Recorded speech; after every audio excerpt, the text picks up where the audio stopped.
Patrice. Bonjour Laurent et bonjour à tous. Prendre la hauteur ce matin. Oui, on va regarder une belle photo. Elle a été prise grâce au satellite DSCVR, envoyé dans l'espace il y a 3 ans pour se positionner à 1 600 000 km de la Terre, lis-je dans le journal. Et moi j'ai 2 questions à vous poser Laurent. Ça commence. Que représente cette photo? Ne vous trompez pas. Alors, attention. Je ne sais rien, dites-moi tout parce que je vais me planter alors. Bah, la Lune, Saturne, non. Non, mais je vois pas d'ici, c'est trop loin. C'est la Terre. C'est la Terre, oui. Bien. Quelle est la forme de la Terre? C'est la deuxième question. Elle n'est pas franchement ronde, elle est un petit peu, un peu aplatie, un peu ovale, on va dire. Oui. Mais non. Pas du Elle tout. n'est pas Elle est ronde bien du tout. ronde. Elle est C'est complètement plate. C'est pour ça qu'on dit aux 4 coins de la Terre. Voilà, elle est plate.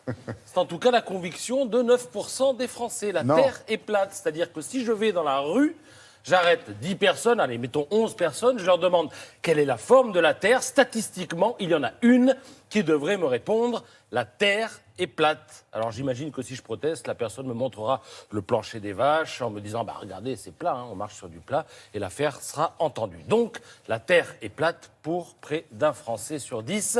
C'est l'un des enseignements de l'enquête que vient de publier l'IFOP sur le conspirationnisme en France. Je résume donc, 9% des Français pensent que Galilée est un imbécile, que Christophe Colomb est un charlatan. D'ailleurs, ils doivent se demander qui sont ces gens-là.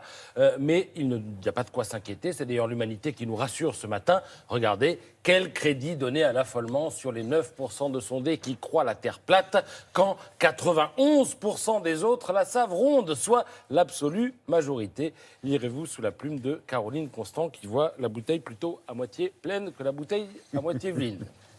Alors, cette étude sur le complotisme, on ne parle que de ça depuis hier, mais je pense qu'elle mérite un prolongement. Vous le trouverez dans Libération ce matin.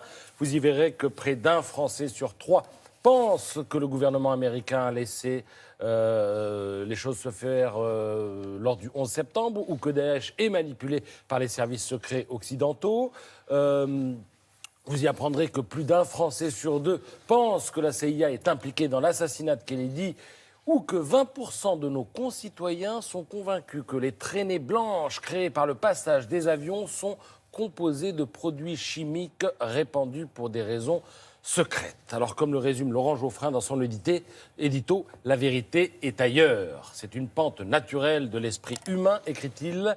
On croit toujours qu'un grand événement a des causes puissantes, et quand l'enquête montre qu'il n'en est rien, eh bien, on suspecte un facteur occulte, un facteur secret ou encore une manipulation. Alors pour en arriver là, il faut que le réel vous déçoive un jour, explique le sociologue Gérald Bonner. Or, les gens déçus ou en colère sur l'échiquier politique, eh bien, on les retrouve en général du côté de la France insoumise ou du Front National. Les partis qui font des propositions radicales peuvent devenir des aimants à conspirationnistes. Lirez-vous dans Libération. Il y a, plusieurs études le montrent, corrélation entre la radicalité politique et la disposition à adhérer à des théories du complot. Pour autant, même si on le sait attiré par les extrêmes, il n'est pas possible de disposer d'un profil type du complotiste. Ces idées transcendent les questions de classe sociale, ces idées transcendent les questions de diplôme, mais ce que l'on sait aussi, c'est qu'en général, le conspirationniste, en 2018, il est plutôt jeune. Alors autant vous dire qu'on se prépare des lendemains plutôt compliqué. La faute à qui, tout ça? Eh bien, la faute aux menteurs, aux vendeurs d'illusions, aux exploiteurs de la bêtise et de la crédulité humaine, aux chantres de vérités alternatives aussi. Et puis, la faute, il faut le reconnaître, aux mensonges des élites et peut-être aussi aux erreurs de la presse, que l'avènement des réseaux sociaux, où chaque voix compte aujourd'hui, ne fait en fait qu'amplifier. Voilà. Merci Patrice.